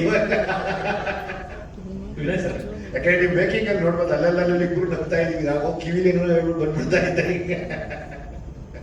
ವಿನಯ್ ಸರ್, ನಿಮ್ಮೂರದ ಆ ಪಾತ್ರದಲ್ಲಿ ನೀವು ಕಾಣಿಸ್ಕೊತಾರೆ, ಖುಷಿ ಇದೆ ಅಂತ. ಅದೇ ಖುಷಿ ಆಗುತ್ತೆ. ನಮ್ಮೂರ ಚಿಕ್ಕ ವಯಸ್ಸಿಂದಾನು ಬೆಟ್ಟಕ್ಕೆ ಹೋಗ್ತಾ ಇದ್ವಿ. ಚಿಕ್ಕ ವಯಸ್ಸಿಂದ ಅಂದ್ರೆ ಮಗುವಿಂದಾನೇ ಹೋಗ್ತಾ ಇದ್ದಾನೆ. ನಮ್ಮ ತಾಯಿ ತುಂಬಾ ಹೋಗ್ತಾರೆ. ಸೊ ಅಲ್ಲೇ ಹೋಗಿ ಶೂಟಿಂಗ್ ಮಾಡೋದು ಇನ್ನೂ ಒಂಥರ ಖುಷಿಯಾದ ಒಂದು ವಿಚಾರ. ಅದು ನಾವು ಶೂಟಿಂಗ್ ಮಾಡೋ ಟೈಮಲ್ಲಿ ಶಿವರಾತ್ರಿ ಇತ್ತು. ಶಿವರಾತ್ರಿ ಹಿಂದಿನ ದಿನ ಹೋಗಿ ನೀವು ಏನೇನು ವಿಜುವಲ್ಸ್ ನೋಡಿದ್ವಿ ಅದನ್ನ ತೆಗ್ದಿದ್ದು. ಸೊ ಅಲ್ಲಿ ಶೂಟ್ ಮಾಡೋಕ್ಕೆ ಅದೊಂಥರ ಪುಣ್ಯ ಅಂತ. ವಿಜಯ್ ಸರ್, ಕೆಂಡದೊಪ್ಪಳಿ ಆ ಫೀಲ್ ನೋಡ್ತಾ ಇದ್ದಾರೆ, ನಿಮ್ಮ ಎಂಟ್ರಿಗೆ ಇರೋ ತರ ಸಾಂಗ್ ಆ ಸರ್ಪ್ರೈಸ್ ಅಲ್ಲ, ಸರ್ಪ್ರೈಸ್ ನನಗೆ ವಿನಯ್ನ ಮತ್ತೆ ಮೋನಿಶಾನ ಯಾವಾಗಲೂ ಅವರು ನನಗೆ, ನನ್ನ ಒಬ್ಬ ನಿರ್ದೇಶಕರಾಗಿ ನಾನು ಅವ್ರನ್ನ ತುಂಬ ಇಷ್ಟಪಡ್ತೀನಿ. ಮತ್ತು ಎಲ್ಲ ಕಲಾವಿದನ್ನು ಹಾಗೆ ಸಮಾನತೆಯಲ್ಲಿ ಇಷ್ಟಪಡ್ತೀನಿ. ನನಗೆ ಯಾವಾಗಲೂ ಅದು ಇಷ್ಟ, ಈಕ್ವಾಲಿಟಿ ಎಲ್ಲರೂ ನನಗೆ ಒಂದೇ ಚೆನ್ನಾಗಾಗಬೇಕು ಅನ್ನೋ ಆಸೆ.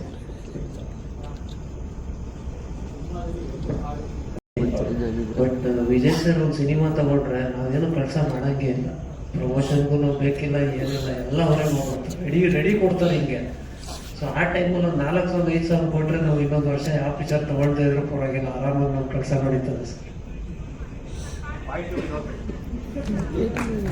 ತರ ಸಿನಿಮಾ ಕ್ಯಾರೆಕ್ಟರ್ ಇವಾಗ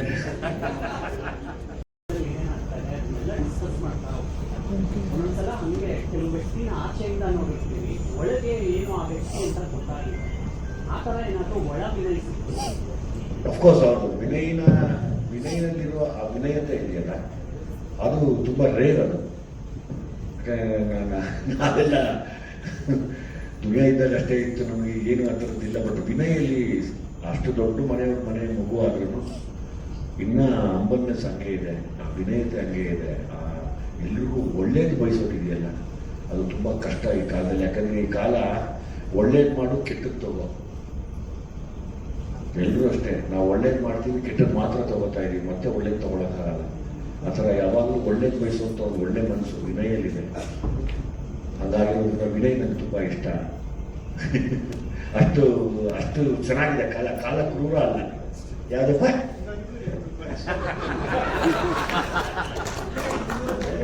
ಹಾಗೆ ಈ ಕಾಲನೇ ಹಾಗೆ, ಒಳ್ಳೇದು ಮಾಡು, ಕೆಟ್ಟದ್ದು ತಗೋ, ಅದೇ ನಿಮಗೆ ಗಿಫ್ಟ್. ಅಲ್ಲ, ನನಗೆ ಆಕ್ಚುಲಿ ತುಂಬಾ ಇಷ್ಟ ಇದೆ ಆನೆಸ್ಟ್ಲಿ.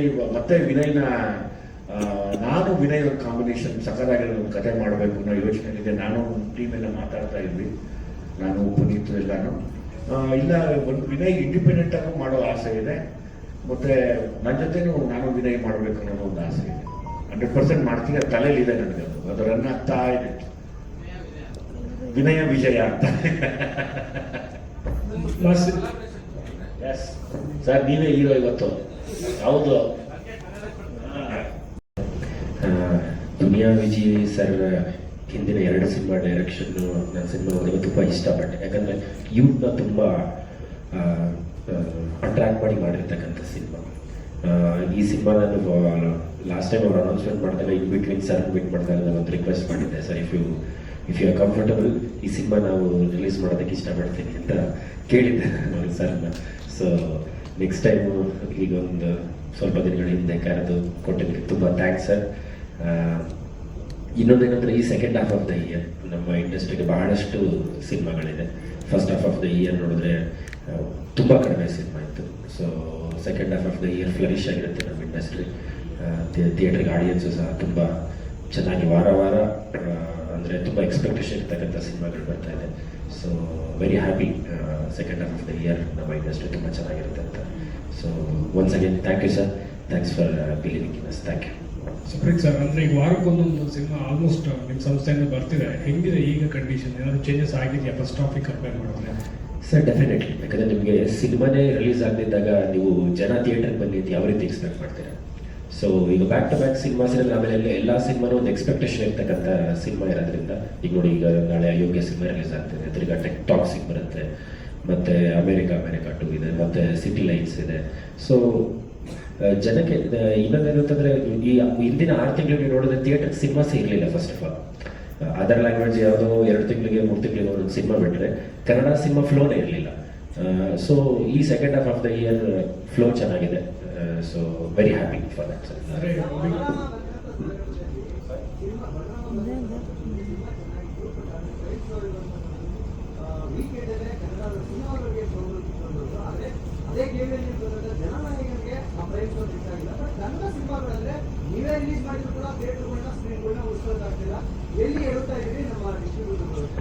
ಸರ್, ಈಗ ಯಾವತ್ತೂ ಸಿನಿಮಾ ಡಿಪೆಂಡಿಂಗ್ ಆನ್ ದ ನಂಬರ್ಸೇ ಎಲ್ಲ ಸಿನಿಮಾನು ಸಸ್ಟೈನ್ ಆಗುತ್ತೆ ಸರ್. ಒಂದು ನಿಮಗೆ ಸ್ಮಾಲ್ ಎಕ್ಸಾಂಪಲ್ ಕೊಡ್ತೀನಿ. ಈಗ ಶುಕ್ರವಾರ ಸಿನಿಮಾ ರಿಲೀಸ್ ಆಗುತ್ತೆ ಅಂತ ಇಟ್ಕೊಳ್ಳಿ. When they are big stars, ನಿಮಗೆ ಮಾರ್ನಿಂಗ್ ಶೋ ಇಂದಲೇ ನಂಬರ್ಸು ನಿಮಗೆ ಬರ್ತಾ ಹೋಗುತ್ತೆ. ಮಾರ್ನಿಂಗ್ ಶೋನೇ ಹೌಸ್ಫುಲ್ ಇರುತ್ತೆ, ಫಸ್ಟ್ ಶೋ ಸೆಕೆಂಡ್ ಶೋ ಈ ಥರ ಎಲ್ಲ ಹೌಸ್ಫುಲ್ ಹೋಗ್ತಾ ಹೋಗುತ್ತೆ. ಎಕ್ಸ್ಕ್ಲೂಡಿಂಗ್ ಟಾಪ್ ಸ್ಟಾರ್ಸ್, ನೀವು ಯಾವುದೇ ಸಿನಿಮಾ ಮಾಡಿದಾಗ್ಲೂ ಸಹ ಶುಕ್ರವಾರ ಫಸ್ಟ್ ಶೋ ಸೆಕೆಂಡ್ ಶೋ ಇಂದಲೇ ಸ್ಟಾರ್ಟ್ ಆಗೋದು flow. So depending on that ಏನು ಮಾಡ್ತಾರೆ, ನಿಮ್ಗೆ ಶುಕ್ರವಾರ 8 ಶೋಸ್ ಇರುತ್ತೆ, 3 ಡೇಸ್ ಯಾವತ್ತೂ ಚೇಂಜ್ ಆಗಲ್ಲ ಸರ್. ಇಫ್ ಯು ಅಬ್ಸರ್ವ್ ದಟ್ ನನ್ನ ಒಂದು ಎಕ್ಸ್ಪೀರಿಯನ್ಸ್ ಪ್ರಕಾರ ನಿಮ್ಗೆ ಹೇಳಬೇಕು ಅಂದ್ರೆ ಯಾವುದೇ ಕಾರಣಕ್ಕೂ ಶುಕ್ರವಾರ ಮಾರ್ನಿಂಗ್ ಶೋ ಇಂದ ಸೋಮವಾರ ಬೆಳಗ್ಗೆವರೆಗೂ ಯಾವುದೇ ಕಾರಣಕ್ಕೂ ಚೇಂಜ್ ಆಗಲ್ಲ. ಸೋಮವಾರನೇ ನಿಮಗೆ ಶೋ ಲೊಕೇಶನ್ಸ್ ಚೇಂಜ್ ಆಗುತ್ತೆ, ಅಲ್ಲಿವರೆಗೂ ಯಾವುದೇ ಕಾರಣಕ್ಕೂ ಶೋಸ್ ಚೇಂಜ್ ಆಗಲ್ಲ ಸರ್. ಅವಾಗ ಯಾವ್ದು ಸಿನಿಮಾನೇ ಇರಲಿಲ್ಲ ಸರ್ ತಗೊಳಕ್ಕೆ. ನಿಮ್ಗೆ ಯಾವ್ದಾದ್ರು ಒಂದು ಸಿನಿಮಾ ಆಪೋಸಿಷನ್ ದೊಡ್ಡ ಸಿನಿಮಾ ಬಂದಾಗ ನಿಮ್ಗೆ ಎಫೆಕ್ಟ್ ಆಗುತ್ತೆ ಅಂದ್ರೆ ಇಟ್ ಈಸ್ ಅಕ್ಸೆಪ್ಟಬಲ್. ಸಿನಿಮಾನೇ ಇಲ್ಲ ಅಂತಂದಾಗ ನಿಮ್ಗೆ ಸರ್ ನಿಮ್ಗೆ ಅದನ್ನೇ sir depending on the supply ಅವ್ರದ್ದು. ಈಗ ಹೆಂಗಿರುತ್ತೆ ಅಂತಂದ್ರೆ ಈಗ 4 ಶೋ ಓಪನ್ ಮಾಡ್ತಾರೆ, 2 ಶೋ ಓಪನ್ ಮಾಡ್ತಾರೆ, ಫುಲ್ ಆಯ್ತಾ ಇನ್ನೊಂದು ಶೋ ಓಪನ್ ಮಾಡ್ತಾರೆ. ಈಗ ಡಿಮ್ಯಾಂಡ್ ಅಂಡ್ ಸಪ್ಲೈ ಸರ್. ಈಗ ಯೂಶಲಿ ಏನ್ ಮಾಡ್ತಾರೆ, ಒಂದು ಕನ್ನಡ ಸಿನಿಮಾಗೆ ಓಕೆ ಒಂದು ಮೀಡಿಯಂ ಸೈಜ್ ಸ್ಕೇಲ್ ಇರೋ ಸಿನಿಮಾಗೆ ಏನ್ ಮಾಡ್ತಾರೆ 3 ಶೋ 4 ಶೋ ಈ ತರ ಸ್ಟಾರ್ಟ್ ಮಾಡ್ತಾರೆ ಪ್ರತಿಯೊಂದು ಸಿನಿಮಾಗೂ ಸಹ. ಸ್ಟಾರ್ ಸಿನಿಮಾಸ್ ಏನ್ ಮಾಡ್ತಾರೆ 8 ರಿಂದ 10 ಶೋ ಇಂದ ಸ್ಟಾರ್ಟ್ ಮಾಡ್ತಾರೆ. ಇನ್ನ ಬಿಗ್ ಸೂಪರ್ ಸ್ಟಾರ್ಸ್ ಏನ್ ಮಾಡ್ತಾರೆ 15 ರಿಂದ 20 ಶೋ ಇಂದ ಸ್ಟಾರ್ಟ್ ಮಾಡ್ತಾರೆ. ಸೊ ಆಕ್ಯುಪೆನ್ಸಿ ಮೇಲೆ ಶೋಸ್ ಇನ್ಕ್ರೀಸ್ ಜಾಸ್ತಿ ಮಾಡ್ತಾ ಹೋಗ್ತಾರೆ ಸರ್ ಯಾವಾಗಲೂ.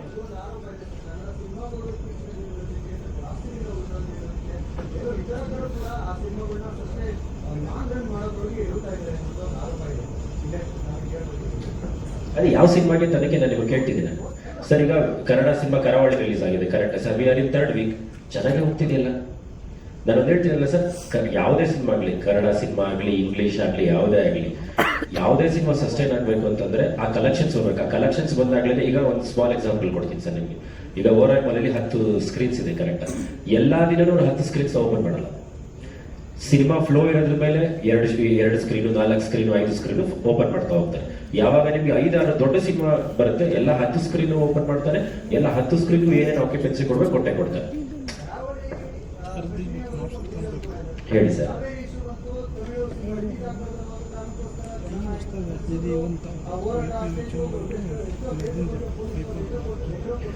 ಸರ್ ಅದಕ್ಕೆ ರೀಪ್ಲೇಸ್ಮೆಂಟ್ ಆಗಿರೋದು ಇಂಗ್ಲಿಷ್ ಸಿನಿಮಾನೇ ಹೊರತು ಕನ್ನಡ ಸಿನಿಮಾ ಯಾವುದೂ ಆಗಿಲ್ಲ ಸರ್. ನೀವು ಆ ಟೈಮಲ್ಲಿ ನೀವು ನೋಡಿದ್ರೆ ನೀವು ನೋಡಿ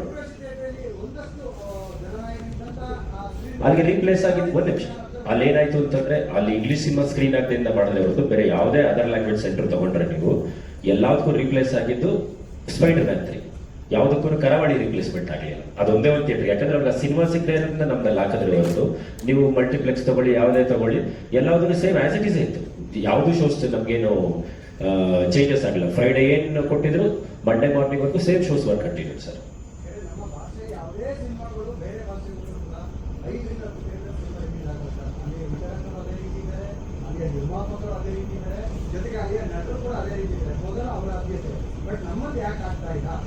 ಸರ್ ನಮ್ಮಲ್ಲಿ ಏನಾಗುತ್ತೆ ಅಂದ್ರೆ ನಿಮ್ಗೆ ತಮಿಳ್ಗೆ ಹೋಗಿ, ಚೆನ್ನೈಗೆ ಹೋಗಿ, ಹೈದರಾಬಾದ್ಗೆ ಹೋಗಿ ಲೋಕಲ್ ಸಿನಿಮಾನ ಜಾಸ್ತಿ ಪ್ರಿಫರ್ ಮಾಡ್ತಾರೆ ಸರ್. ಅದೇ ಬ್ಯಾಂಗ್ಳೂರಲ್ಲಿ ನೀವು ನೋಡಿದ್ರೆ 7 ರಿಂದ 8 ಲ್ಯಾಂಗ್ವೇಜ್ ಸಿನಿಮಾ ರಿಲೀಸ್ ಆಗುತ್ತೆ. ಇಲ್ಲೇನಾಗಿದೆ, ಜನ ಆಡಿಯನ್ಸ್ ಥಿಯೇಟರ್ ಬರ್ತಿರೋದ್ರಿಂದ ಥಿಯೇಟರ್ ಅದನ್ನು ಸ್ಕ್ರೀನ್ ಮಾಡ್ತಿದ್ದಾರೆ ಹೊರತು ಯಾರು ಖಾಲಿ ಥಿಯೇಟರ್ ಇಟ್ಕೊಂಡು ಬೇರೆ ಲ್ಯಾಂಗ್ವೇಜ್ ಸಿನಿಮಾನ ಯಾರು ರನ್ ಮಾಡ್ತಾ ಇಲ್ಲ. ಇದೇ ನೀವು ಎಂಟೈರ್ ಇಂಡಿಯಾದಲ್ಲಿ ಹೋದ್ರೆ ನಮ್ಮ ಬ್ಯಾಂಗ್ಳೂರಲ್ಲಿ ಅದರ್ ಲ್ಯಾಂಗ್ವೇಜ್ ಸಿನಿಮಾ ಹೋಗೋಷ್ಟು ಇನ್ಯಾವ ಸ್ಟೇಟಲ್ಲೂ ಸಹ ಹೋಗಲ್ಲ ಸರ್. ವಿತರಕರು ಅಂತಲ್ಲ, ನೀವು 25-30 ವರ್ಷದಿಂದ ನೋಡ್ಕೊಂಡ್ ಬಂದ್ರು ಸಹ ಸಿನಿಮಾ ಫ್ಲೋ ಇದ್ದೇ ಇದೆ.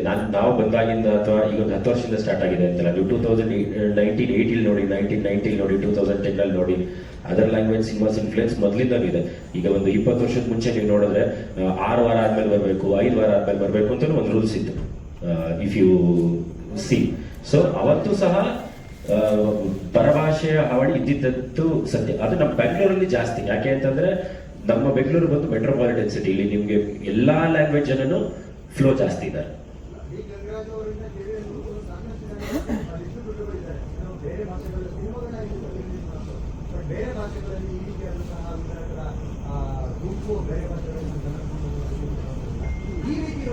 ಸರ್ ಒಂದು ನಿಮಿಷ ಹೇಳ್ತೀನಿ. ಈಗ ಕನ್ನಡದಲ್ಲಿ ದೊಡ್ಡ ಸಿನಿಮಾ ಆಗಿರ್ತಕ್ಕಂಥ ಪ್ರತಿಯೊಂದು ಅದರ್ ಲ್ಯಾಂಗ್ವೇಜ್ ಅಲ್ಲಿ ರಿಲೀಸ್ ಆಗಿದೆಯಲ್ಲ ಸರ್. ಇಲ್ಲಿ ಸಕ್ಸಸ್ ಆಗಿರ್ತಕ್ಕಂಥ ಸಿನಿಮಾ ಪ್ರತಿಯೊಂದು ಲ್ಯಾಂಗ್ವೇಜ್ ಅಲ್ಲೂ ರಿಲೀಸ್ ಆಗಿದೆ. ತಮಿಳಲ್ಲೂ ಆಗುತ್ತೆ, ತೆಲುಗುಲೂ ಆಗುತ್ತೆ, ನಾರ್ತ್ ಇಂಡಿಯಾ ಸರ್. ಅಂದ್ರೆ ಅದ ಇಲ್ಲಿ ಸಕ್ಸಸ್ ಆಗಿದ್ದ ಸಿನಿಮಾ ಮಾತ್ರ ಆಚೆ ಹೋಗಕ್ಕೆ ಸಾಧ್ಯ ಸರ್.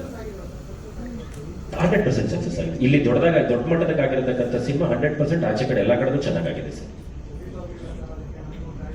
ಯಾವ ಸಿನಿಮಾ ಸರ್, ಈಗ ಸೂಪ್ರಮ್ಸು ನಾವೇ ಮಾಡಿದ್ವಿ, ಎಂಟೈರ್ ವರ್ಲ್ಡ್ ಎಲ್ಲ ಕಡೆ ಚೆನ್ನಾಗೋಯ್ತು. ಯಾವ್ದು ಸರ್?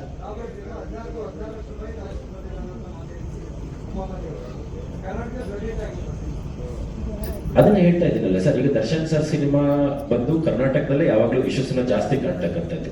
ನಾನೇನು ಹೇಳ್ತಾ ಇದ್ದೀನಿ, ಆ ಮೀಡಿಯಂ ಸ್ಕೆಚ್. ಈಗ ನೀವು ಕಾಂತಾರ ತಗೊಳ್ಳಿ, KGF ತಗೊಳ್ಳಿ, ಸೂಪ್ರಮ್ಸೋ ತಗೊಳ್ಳಿ, ಇವತ್ತು ಕರಾವಳಿನೂ ಸಹ ಲಾಸ್ಟ್ ವೀಕ್ ಏನು ಸ್ಕ್ರೀನ್ ಮಾಡಿದ್ವಿ ಅದಕ್ಕಿಂತ ಜಾಸ್ತಿ ಸ್ಕ್ರೀನ್ ಮಾಡ್ತಿದ್ವಿ ಅದರ್ ಸ್ಟೇಟ್ಸ್ ಅಲ್ಲಿ ಇವತ್ತು. ಲಾಸ್ಟ್ ವೀಕ್ ನೀವು ಬಾಂಬೆ ಎಲ್ಲ ತಗೊಂಡ್ರೆ 4-5 ಶೋ ಇತ್ತು, ಈಗ ಮತ್ತೆ 5 ಸೆಂಟರ್ ಎಕ್ಸ್ಟ್ರಾ ಓಪನ್ ಮಾಡ್ತೀರಿ ಎಲ್ಲ ಕಡೆ. ಓಕೆ, ಸಿಟಿ ಲೈಟ್ಸ್ ಇಂದ ಖುಷಿ ಪಡೋಣ. ತಿರ್ಗಾ ಹೋಗ್ತಾ ಇಲ್ಲ ಮತ್ತೆ ಹೋಗ್ತಾ ಇದೆ ಅನ್ನೋ ವಿಷಯದಲ್ಲಿ ನಾನು ಮತ್ತೆ ಇನ್ನ 3 ಸಾಂಗ್ಗಳಿಗೆ ಇದೇ ತರ ರಿಲೀಸ್ ಮಾಡ್ತೀನಿ. ದಯಮಾಡಿ ಬನ್ನಿ, ಇದೇ ತರ ಪ್ರೋತ್ಸಾಹ ನೀಡಿ. ಇದೇ ತರ ಪ್ರಶ್ನೆ ಕೂಡ ಕೇಳ್ಬೋದು. ಮತ್ತೆ ಚರಣ್, ನಾವು ಮತ್ತೆ ತಿರ್ಗಾ ಇನ್ನೂ 3 ಸರಿ ಬರಬೇಕಾಗತ್ತೆ. ನಂದು ಸ್ಟೈಲ್ ಆಫ್ ಪ್ರಮೋಟಿಂಗ್ ಸಿನಿಮಾ ಹೀಗೆ ಇದೆ. ಇನ್ನೊಂದು 3 ಸಾಂಗ್ ರಿಲೀಸ್ ಮಾಡಿ, ಲಾಸ್ಟ್ ಟ್ರೈಲರ್ ರಿಲೀಸ್ ಮಾಡಿ, ಪ್ರೀ ರಿಲೀಸ್ ಇವೆಂಟ್ ಮಾಡಿ ಇದು ಮಾಡ್ತೀವಿ. ಮತ್ತೊಮ್ಮೆ KBN ಸಂಸ್ಥೆಗೆ ಥ್ಯಾಂಕ್ಸ್ ಹೇಳ್ತಾ ಮಾಸ್ತಿ ತಾವು ಮಾತಾಡಿ ಎಂಡ್ ಮಾಡಬೇಕು ಅಂತ ಕೇಳ್ತೀನಿ. ಹೌದು ಸರ್, ಕರ್ನಾಟಕಕ್ಕೆ ಮಾತ್ರ ಸೀಮಿತ ಸರ್. ಇಲ್ಲಿ ಚೆನ್ನಾಗಾಗಲಿ ಅನ್ನೋ ಆಸೆ ನನಗೆ. ಇಲ್ಲಿ ಚೆನ್ನಾಗಾಗಲಿ ಸರ್, ಅಷ್ಟೇ, ಇನ್ನೇನಿಲ್ಲ. ಮಾಸ್ತಿ ಮಾತಾಡಿ ಎಂಡ್ ಮಾಡಿಕೊಡಿ. ವಿಜಯ್ ಅವ್ರ ಜೊತೆ ನಾವು ಸಿಕ್ಕಾಗೆಲ್ಲ ನನಗೆ ಮನುಷ್ಯ ತುಂಬ ಅದೃಷ್ಟ ಅಂತ ಹೇಳ್ತಿದ್ದ. ಸೊ ಆ ಅದೃಷ್ಟನ ಮೋನಿಷ ವಾಪಸ್ ಕೊಡ್ತಾ ಇದ್ದಾರೆ ವಿಜಯ್. ಏಕೆಂದರೆ ಮನುಷ್ಯ ಯಾವಾಗಲೂ ನಿಮ್ಗೆ ಅದೃಷ್ಟ ಅದು ಯಾವಾಗಲೂ ಹೇಳೋದು. ಏಕೆಂದರೆ ಆ ಹುಡುಗಿ ಹುಟ್ಟಿದ ಮೇಲೆ ಯಾವ ಕಷ್ಟನೂ ನೋಡಿಲ್ಲ. ಕಷ್ಟನ ನೋಡಿರೋದು ಶೂಟಿಂಗ್ ಎಲ್ಲ ಒಂದೆನ್ಸುತ್ತೆ. ಬಟ್ ಮೋನಿಷಾಗಿಂತ ಜಾಸ್ತಿ ವಿಜಯ್ ಪ್ರೀತಿಸಿದ್ದು ವಿನಯ್ನ. ಏಕೆಂದ್ರೆ ಆ ಪಾತ್ರನ ನೀವು ಮೇಕಿಂಗ್ ವಿಡಿಯೋ ನೋಡ್ಬೋದು. ಮಗಳನ್ನ ಸೈಡ್ಗೆ ನೋಡ್ಬಿಟ್ಟಿದ್ದ.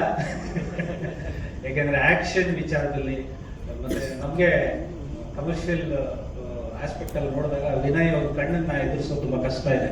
ಆ ಮಟ್ಟದ ಒಂದು ಆಕ್ಷನ್. ಮತ್ತೆ ಸಿಟಿ ಲೈಟ್ಸ್ ನಿಮ್ಗೆ ಇಲ್ಲಿ ಕೂತಾಗ ಮಾತಾಡಿದ್ದು ಒಂದು ಒಂದು ಹಳ್ಳಿಯಿಂದ ಈ ನಗರಕ್ಕೆ ಬಂದಿರೋ ಕಥೆ ಅಂತ ಅಂದ್ರು, ಅದರ ಒಳಗೆ ತುಂಬಾ ತಿರುವುಗಳಿದೆ. ಕತೆ ಪದೇ ಪದೇ ನನಗೆ ರೈಟರ್ ಆಗಿ ತುಂಬಾ ನೆನಪಾಯಿತು. ವಿಜಯ್ ಜೊತೆ ಡಿಸ್ಕಸ್ ಕೂಡ ಮಾಡಿದ್ದೀನಿ. ಮತ್ತೆ ಚರಣ್ ರಾಜ್ ಅವರು ಏನು ಒಂದು ಜಾನಪದ ಮತ್ತೆ ಜೆನ್ಸಿಗೂ ಒಂದು ಅಂತರ ಇದೆ, ಅದನ್ನ ತುಂಬಾ ಕಡಿಮೆ ಮಾಡಿಕೊಂಡು ಎಷ್ಟು ಚೆನ್ನಾಗಿ ಅದಕ್ಕೆ, ಯಾಕಂದ್ರೆ ಅದು ಸೂಕ್ಷ್ಮ ಪದಗಳು. ಜನಪದ ಅನ್ನೋದು ನಮ್ಮ ಆಸ್ತಿ, ಅದಕ್ಕೆ ಯಾವುದೋ ಒಂದು ನಾವು ಬೆರೆಸಿದಾಗ ಅದು ಕೆಡಬಾರ್ದು. ಸೊ ಆ ನಿಟ್ಟಿನಲ್ಲಿ ಇಬ್ರು ತುಂಬಾ ಚೆನ್ನಾಗಿ ಕೆಲಸ ಮಾಡಿಕೊಂಡು ಇವತ್ತು 2 ಸತಿ ಹಾಡು ಕೇಳಿದಾಗ ನಮ್ಮ ಪ್ರವೀಣ್ ಹೇಳಿದಂಗೆ ಗೂಸ್ ಬಂಪ್ಸ್ ಬರುವಂತ ಇದಾಯ್ತು. ಸೊ ಇಡೀ ತಂಡ ತುಂಬಾ ಕಷ್ಟಪಟ್ಟು ಕೆಲಸ ಮಾಡಿದೆ. ಮತ್ತೆ KBN ಸಂಸ್ಥೆ ಬಗ್ಗೆ ಹೇಳಲೇಬೇಕು. ಎಷ್ಟೋ ಸಂಸ್ಥೆಗಳಲ್ಲಿ ನಮ್ಮ ಪಕ್ಕದ ರಾಜ್ಯದ ವಿಜಯ್ ಅವರ ದೃಷ್ಟಿ ಚೆನ್ನಾಗಿದೆ. ಅವರು ಕಣ್ಣು ಹಾಕಿದ್ರು ಅಂದ್ರೆ ಆ ಹಾಡ್ ಹಿಟ್ ಅಂತ. ಸೊ ಇಡೀ ತಂಡಕ್ಕೆ ಒಳ್ಳೇದಾಗ್ಲಿ. ಧನ್ಯವಾದಗಳು. ಮಸ್ತಿ ಸರ್. ಆ ಲಿರಿಕ್ಸ್ ಅಲ್ಲೇ ತುಂಬಾ ವಿಷಯ ಹೇಳಕ್ ಟ್ರೈ ಮಾಡಿರ್ತಾರೆ. ನಿಮ್ಗೊಂದು ಅವಕಾಶ ಇರುತ್ತಾ ಡೈಲಾಗ್ ಅಲ್ಲಿ ಬರೆಯಕ್ಕೆ ಅಂತ? ನಮ್ಮಿಬ್ಬರದ್ದು ಅದೊಂದು ಕೆಮಿಸ್ಟ್ರಿ. ಹಂಗೆ ನಾನು ಪಂಚ್ ಡೈಲಾಗ್ ಅಂತ ಹೋದಾಗ ಅದನ್ನೆಲ್ಲ ಸೈಡ್ ಇಟ್ಬಿಟ್ಟು ಅವ್ರು ಏನ್ ಮಾತಾಡ್ತಾರೋ ಅದನ್ನ ಕೂಡ ಮಾಸ್ತಿ ಇರ್ತಾರೆ. ಯಾಕಂದ್ರೆ ಆ ಪಾತ್ರಗಳು ಹಂಗಿರ್ತವೆ. ನನಗೆ ಮನೆಯಲ್ಲಿ ತೋರಿಸಿದಾಗ ಆಕ್ಚುಲಿ ಸಿಟಿ ಲೈಟ್ಸ್ ಅಂದಾಗ ತುಂಬಾ ಎಮೋಷನ್ ಇರುವಂತ ಇದು. ಅಟ್ ದ ಸೇಮ್ ಟೈಮ್ ಅಳಿಸ್ಬಿಡ್ತಾರೆ. ಅದು ನಾನು ಫಸ್ಟ್ ಶಾರ್ಟ್ ನೋಡಿದ್ದೆ ವಿನಯ್ ಅವ್ರದ್ದು. ಏನ್ ಆಸ್ಕರ್ ಲೆವೆಲ್ಗೆ ಏನ್ ಆಕ್ಟಿಂಗ್ ಇಲ್ಲ. ಆ ಯಪ್ಪ ನಡ್ಕೊಂಡು ಬಂದು ಒಂದು ಸೀನ್ ಇದೆ, ತನ್ನ ರಿಲೇಷನ್ ಒಬ್ರು ತೀರ್ಕೊಂಡಿರ್ತಾರೆ. ಏನು ಅದು ನನ್ನ ವಿಜಯ್ ಅವ್ರು ಎಷ್ಟು ಚೆನ್ನಾಗಿ ನಿಂಗೆ ಇಷ್ಟು ಮಾಡಿದ್ರೆ ಸಾಕು ಅಂತ ಒಂದು ಚೌಕಟ್ಟು ಹಾಕಿಬಿಟ್ರು. ನಿಜಕ್ಕೂ ಆಡಿಯನ್ಸ್ ಆಗಿ ಒಂದು ಕಣ್ಣಂಚಲ್ಲಿ ನೀರು ಬರುತ್ತೆ. ಮತ್ತೆ ಚರಣ್ ರಾಜ್ ಅವರು ಎಮೋಷನ್ ಅದೊಂದು ಸಾಥ್ ಕೊಡುತ್ತೆ. ನಮಗೆ ಗೊತ್ತಿಲ್ಲ, ಒಂದು ಮ್ಯೂಸಿಕ್ ಪ್ಲೇ ಆಗ್ತಾ ಇರುತ್ತೆ ಥಿಯೇಟರ್ಲಿ. ಚರಣ್ ರಾಜ್ ನಮಗೆ ನಿಜಕ್ಕೂ ಗಿಫ್ಟೆಡ್. ಅಂದ್ರೆ ನಿಮ್ಗೆ ಸ್ಪೇಸ್ ಇರುತ್ತಾ ಅಂತ ಡೈಲಾಗ್ಸ್ ಬರೀಲಿಕ್ಕೆ? ಸ್ಪೇಸ್ ಇರುತ್ತೆ. ನಾವು ಅದನ್ನ ಸ್ಕೋರ್ ಮಾಡ್ಕೊಳೋದು ಅಂತೀವಿ. ಒಂದು ಸೀನ್ ಕೊಟ್ಟಾಗ ನಾವೆಲ್ಲಿ ಬರೀಬಹುದು ಅದನ್ನ ಮಾಡ್ಕೊಂಡಿದ್ದೀವಿ. ನಂದೇ ಮಿಸ್ಟೇಕು. ಒಂದು ಫೋನ್ ಇತ್ತು, ಹಾಗಾಗಿ ಕೂತಿದ್ದೆ. ಮತ್ತೆ ಮಧ್ಯದಲ್ಲಿ ಪ್ರವೇಶ ಮಾಡೋದು ಬೇಡ ಅಂತ ಮತ್ತೆ ಬಂದೆ. ಸರ್ ತುಂಬ ನಮ್ಮ ಅದೃಷ್ಟ ಅಂತಾನೆ ಹೇಳ್ಬೋದು ಎಲ್ಲರ ಜೊತೆಗೆ ವರ್ಕ್ ಮಾಡೋದು. ವಿಜಯ್ ಸರ್ ಜೊತೆಗೆ ಒಂದಲ್ಲ 10 ಸಿನಿಮಾ ಮಾಡಿದ್ರು ತುಂಬ ಕಂಫರ್ಟೇಬಲ್ ವ್ಯಕ್ತಿ. ಎಲ್ಲೋ ನಮ್ಮ ಭಾಗ್ಯ ಬದಲಾವಣೆ ಆಗೋದಕ್ಕೆ ನಾನು ಜಾಯ್ನ್ ಆಗಿದ್ದೀನಿ ಅಂತ ನಾನು ಅಂದ್ಕೊಳ್ತೇನೆ. ಹಾಗಾಗಿ ಇಲ್ಲಿವರೆಗೂ ಒಂದು ಕಡ್ಡಿ ಕೂಡ ನಾನು ಇಲ್ಲಿಂದ ಅಲ್ಲಿ ಎತ್ತಿಟ್ಟಿಲ್ಲ. ಇವ್ರದ್ದು ಎಂಥ ಜವಾಬ್ದಾರಿ ಪರ್ಸನ್ ಅಂದರೆ, ಒಂದು ದೊಡ್ಡ ಫ್ಯಾಮಿಲಿನ ಸಂಭಾಳಿಸೋದಕ್ಕೆ ಒಬ್ಬ ವ್ಯಕ್ತಿ ಹೇಗೆ ಇರ್ತಾನೋ ಹಾಗೆ ಇಡೀ ಸಿನಿಮಾ ಬಗ್ಗೆ ಇವತ್ತಿನವರೆಗೂ ಒಂದೇ ಒಂದು ಸಣ್ಣ ಇದರಲ್ಲಿ ಕೂಡ ನಾನು ಬರಲಿಲ್ಲ. ಪ್ರತಿಯೊಂದರಲ್ಲಿಯೂ ತುಂಬ ಕಷ್ಟಪಟ್ಟು ಇವ್ರು ಈ ಥರ ಒಂದು ವ್ಯಕ್ತಿ ಸಿಕ್ಕಿರೋದು ನನ್ನ ಪುಣ್ಯ ಅಂತಲೇ ಹೇಳ್ಬೋದು. ಈ ಥರ ಇದ್ದರೆ ಎಷ್ಟೇ ಸಿನಿಮಾ ಕೂಡ ನಾವು ಒಟ್ಟಿಗೆ ಸೇರಿ ಮಾಡ್ಬೋದು. ಹಾಗಾಗಿ ಇದು ಮೊದಲನೇ ಹೆಜ್ಜೆ. ಇನ್ನು ಬರ್ತಾ ಬರ್ತಾ ಒಟ್ಟಿಗೆ ಸೇರಿ ಇನ್ನೂ ನಮ್ಮ ಜೀವನ ಜರ್ನಿ ಸ್ಟಾರ್ಟ್ ಆಗಲಿ ಅಂತ ದೇವರಲ್ಲಿ ಕೇಳ್ಕೊಳ್ತೇನೆ. ನಮಸ್ಕಾರ.